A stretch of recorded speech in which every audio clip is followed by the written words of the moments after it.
My dear lovely viewers, hi అండి. కూరలమ్మి కథ.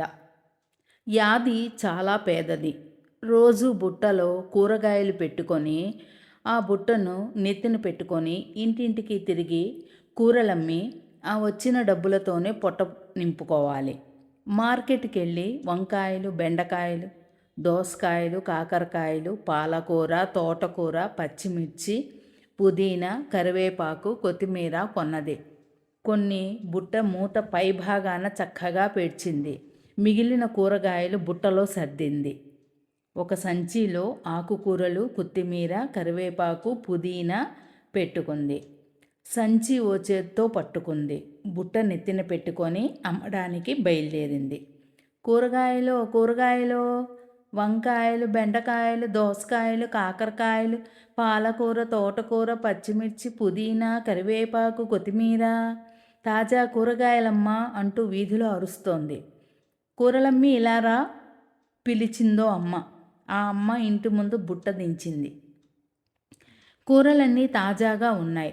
మీదే బోణి బేరమమ్మా, లక్ష్మీదేవిలా ఉన్నారు. మీ చేత్తోనే బోణీ చేస్తే కూరలన్నీ అమ్ముడుపోతాయమ్మా అన్నది.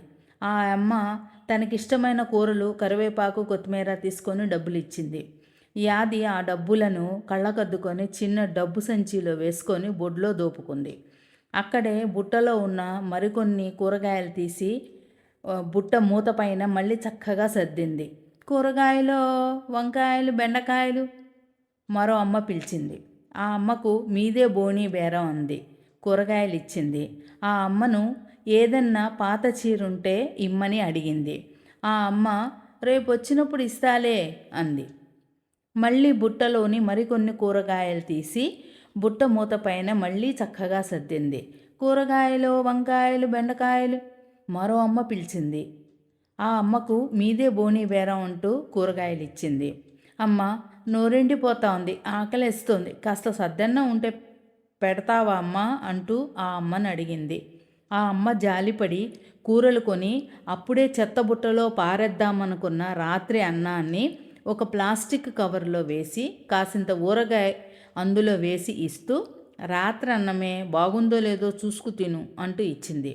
అలాగేనమ్మా అంటూ ఓ ప్రసాదం అందుకున్నట్లు అందుకొని అక్కడి నుండి కొంత దూరం నడిచి ఓ చెట్టు కింద కూర్చొని ఆ ఊరగాయ కలుపుకొని ఆ అన్నాన్ని తిన్నది.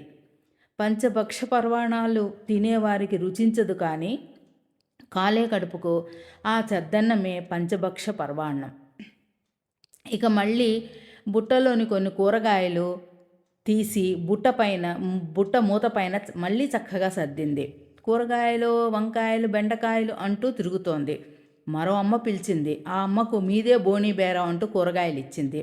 అలా కూరగాయలన్నీ అమ్మగా 4 వంకాయలు, 2 బెండకాయలు, 1 దోసకాయ మిగిలాయి. అవి తీసుకొని వచ్చిన డబ్బులతో 2 కిలోల బియ్యం, పప్పు, చింతపండు, నూనె కొనుక్కొని తన గుడిసికి చేరింది యాది. తాగి వచ్చే మొగుడికి వేడివేడిగా అన్నం, కూర వండిపెట్టి తాగిన మత్తులో అతను తిట్టే తిట్లు, కొట్టే దెబ్బలు తినటానికి సిద్ధంగా ఉంది యాది. ఎంత తెలివి ఉన్నా యాది మొగుడికి ఎందుకు ఎదురు చెప్పదు? మీరైనా చెప్పండి. ఈ కథ నచ్చితే ఛానల్ని సబ్స్క్రైబ్ చేయండి, లైక్ చేయండి, ఒక చిన్న కామెంట్ పెట్టడం అస్సలు మర్చిపోవద్దు.